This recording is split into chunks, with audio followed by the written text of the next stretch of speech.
Assalamualaikum warahmatullahi wabarakatuh. Halo teman-teman semuanya. Perkenalkan, nama saya Carlos Alessandro Bukit dengan NIM 1422220277 dari kelas EAG. Pertama-tama yang terhormat kepada Ibu Winda Kartika Sandi selaku dosen dari mata kuliah Sistem Teknologi Informasi.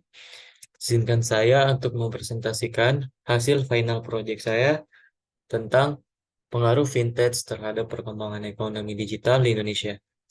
Mungkin yang akan dimulai dari pendahuluan. Seiring perkembangan zaman yang sudah semakin modern ini, di sebagian daerah di seluruh Indonesia telah diperkenalkannya financial technology atau lebih dikenal dengan vintage. Efek teknologi pada saat ini sangat berpengaruh bagi kesejahteraan manusia. Adanya suatu teknologi di suatu negara dapat membantu menyelesaikan masalah yang ada. Vintage telah membuka akses layanan keuangan kepada masyarakat luas, mempercepat transaksi, dan mendorong inklusi keuangan melalui serangkaian inovasi dan layanan. Di Indonesia sendiri, perkembangan vintage menjadi penting meskipun Indonesia merupakan negara dengan jumlah penduduk dan penetrasi internet yang tinggi. Namun, masih terdapat kesenjangan dalam inklusi keuangan. Teknologi keuangan mengacu pada inovasi di bidang jasa keuangan. Istilah ini berasal dari istilah teknologi dan keuangan, mengacu pada inovasi keuangan yang menggabungkan teknologi modern. Vintage bertujuan untuk menjadikan transaksi di sektor keuangan lebih nyaman dan efisien, memanfaatkan teknologi secara maksimal untuk mempercepat layanan keuangan. Saat ini, sistem pembayaran non-tunai seperti e-wallet dan payment gateway sedang diminati banyak masyarakat di Indonesia. Vintage dianggap sebagai salah satu inovasi terpenting dalam industri keuangan dan mengalami pertumbuhan pesat, terutama melalui sharing ekonomi. Secara keseluruhan, sektor vintage di Indonesia mempunyai potensi besar untuk mendorong inklusi keuangan dan mempengaruhi perilaku keuangan konsumen. Platform vintage menjembatani kesenjangan akses terhadap layanan keuangan formal dan berkontribusi terhadap pembangunan ekonomi negara-negara dengan memberikan solusi inovatif yang memenuhi kebutuhan mereka yang tidak mempunyai rekening bank. Selanjutnya, ada metode penelitian.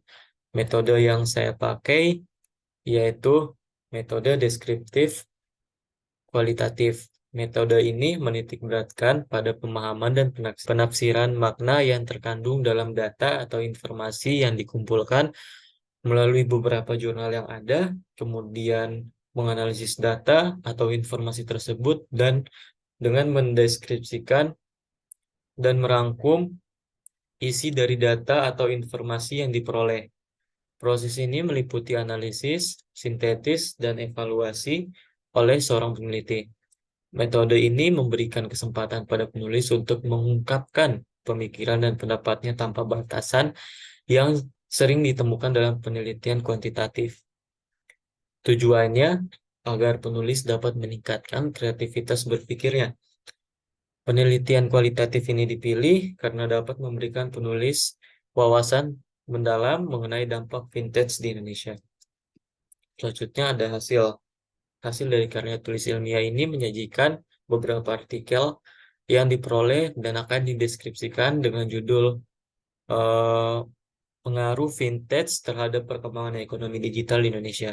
Melalui beberapa data atau informasi yang ada pada jurnal, karya ini menyajikan beberapa informasi tentang pengaruh dari vintage di Indonesia, mulai dari perkembangan vintage, pengertian vintage, tantangan dan masalah, jenis vintage, dampak terhadap akses keuangan, dan hukum atau peraturan di Indonesia. Yang pertama ada pengertian vintage. Vintage adalah teknologi keuangan atau inovasi teknologi yang dikembangkan untuk keperluan finansial agar segala prosesnya menjadi lebih praktis dan efektif. Menurut Bank Indonesia, vintage dalam hasil gabungan jasa keuangan dengan teknologi yang mengubah model bisnis konvensional menjadi moderat sehingga membantu transaksi jual beli dan sistem pembayaran jadi lebih efisien, ekonomis, dan tetap efektif. Selanjutnya ada perkembangan vintage. Vintage telah ada sejak tahun 1886. Menurut sebuah penelitian yang dilakukan oleh Arneris, Barberis, dan Rose, industri vintage telah merubah cara masyarakat berinteraksi dengan layanan keuangan. Di tahun 1950, terciptanya kartu kredit untuk pertama kalinya dan ditetapkan sebagai dasar bagi sistem pembayaran non-tunai modern. Munculnya kartu kredit, vintage kembali berkembang dan memperkenalkan beberapa layanan baru lainnya seperti ATM, bursa elektronik, dan bursa saham online. Dengan hadirnya itu dapat membawa kemajuan pada instruktur keuangan sehingga lebih mudah diakses oleh lebih banyak orang. ATM pertama kali muncul di Amerika Serikat di tahun 1961 dan hadir di Indonesia di tahun 1987 yang diperkenalkan oleh Bank Niaga. Kemudian Bank BCA pada tahun 1988 dan juga bank-bank lainnya. Bank pertama yang menggunakan layanan perbankan elektronik adalah Bank Internasional Indonesia pada bulan September 1988. Seiring perkembangannya, hadirlah mobile banking atau biasa disebut m-banking.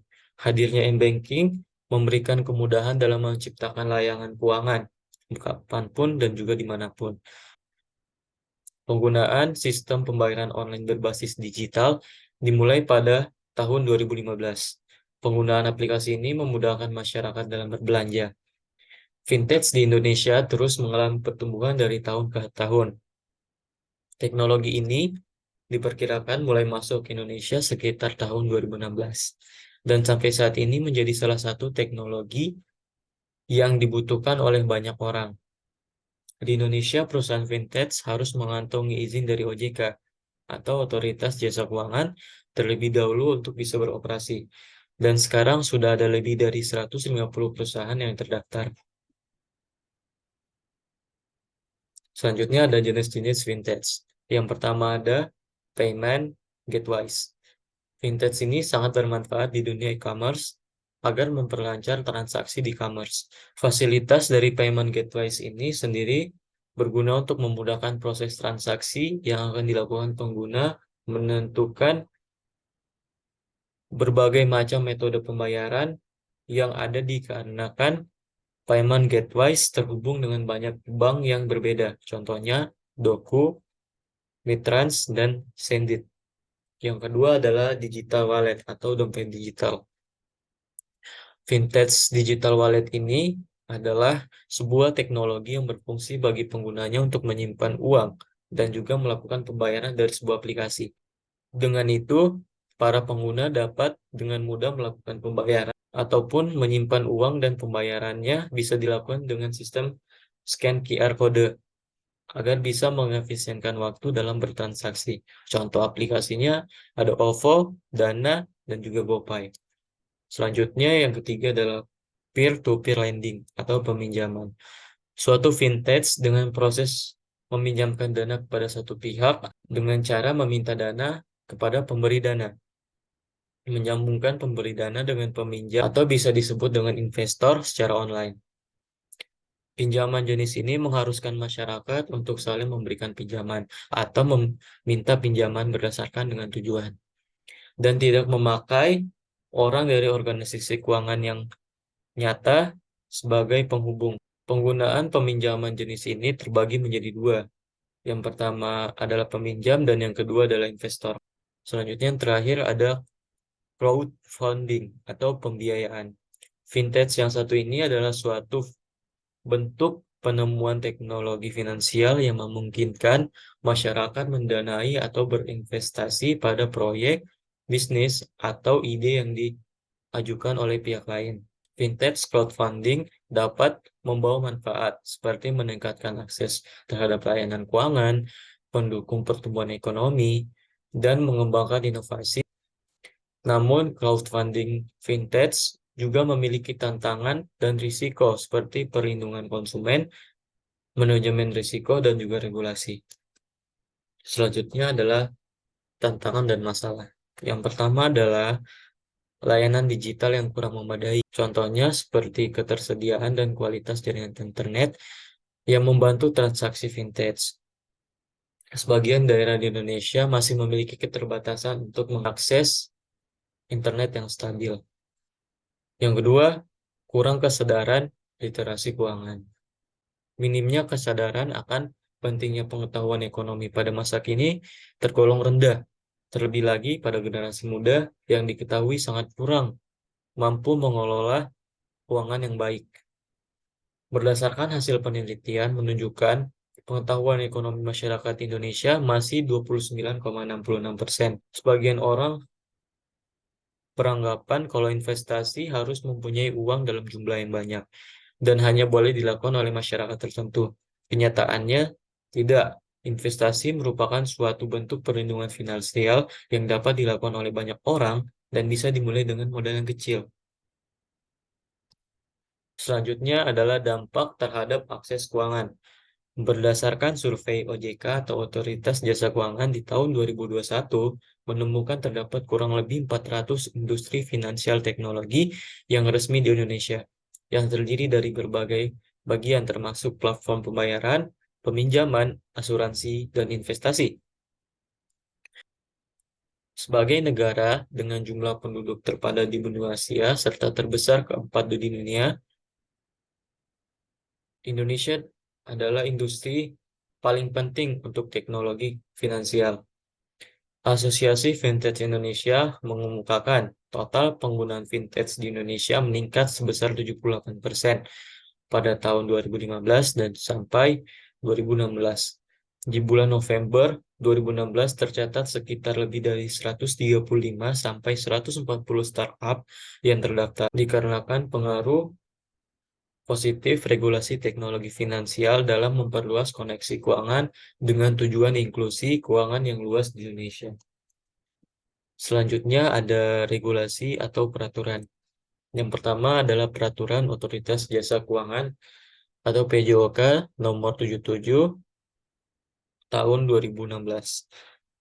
Peraturan tersebut ditetapkan agar mengatur berbagai keadaan yang harus dipatuhi bagi para pelaku usaha vintage, peer-to-peer lending. Berdasarkan hakikatnya, peraturan ini berfungsi dalam menjaga konsumen pada hal keamanan serta data, penolakan pencucian uang dan pemodalan teroris, kestabilan sistem keuangan dan manajemen vintage. Selanjutnya yang kedua ada Peraturan Bank Indonesia Nomor 19 Tahun 2017. Pemberlakuan peraturan ini berfungsi agar menciptakan kestabilan moneter, kestabilan sistem keuangan, dan metode transaksi yang efektif, cepat, dan terlindungi. Bertujuan agar mendorong perubahan ekonomi negara yang berkesinambungan, serta menyeluruh dengan menggunakan sistem keamanan pelanggan dan kehati-hatian. Dan yang terakhir, ada Peraturan Bank Indonesia Nomor 18 Tahun 2016. Aturan ini ditetapkan agar keperluan penduduk terpenuhi, tergolong pada bagian metode pembayaran, dimulai dari segi alat, organisasi, sistem, dan prasarana untuk memproses metode pembayaran. Dan yang terakhir adalah kesimpulan. Berdasarkan hasil analisis yang telah saya temukan, disimpulkan bahwa financial technology atau vintage merupakan suatu bagian yang penting dari sebuah perkembangan ekonomi digital di Indonesia dan membawa pengaruh besar terhadap kondisi keuangan di Indonesia. Dengan penggunaannya yang mudah dan praktis, membuat vintage semakin berkembang dan sangat dibutuhkan oleh masyarakat. Yang dimana vintage memudahkan setiap orang untuk melakukan transaksi dimanapun ia berada dengan hanya menggunakan suatu aplikasi. Vintage berdampak positif yang dapat membuat negara ini mendominasi ekonomi digital di wilayah Asia Tenggara serta dunia. Nilai ekonomi digital di Indonesia disebutkan mengalami lonjakan pesat sebesar 77 miliar US dollar sepanjang 2022 dengan proyeksi mencapai 130 miliar US dollar pada 2025. Selain itu, fintech juga membantu meningkatkan efisiensi bisnis dan perkembangan UMKM dengan memberikan program keuangan yang cepat, murah, mudah, dan fleksibel, mempromosikan kualitas kesejahteraan yang setara di antara masyarakat dengan memberi waktu yang sebanding pada setiap pengguna untuk mempunyai layanan keuangan yang berkualitas.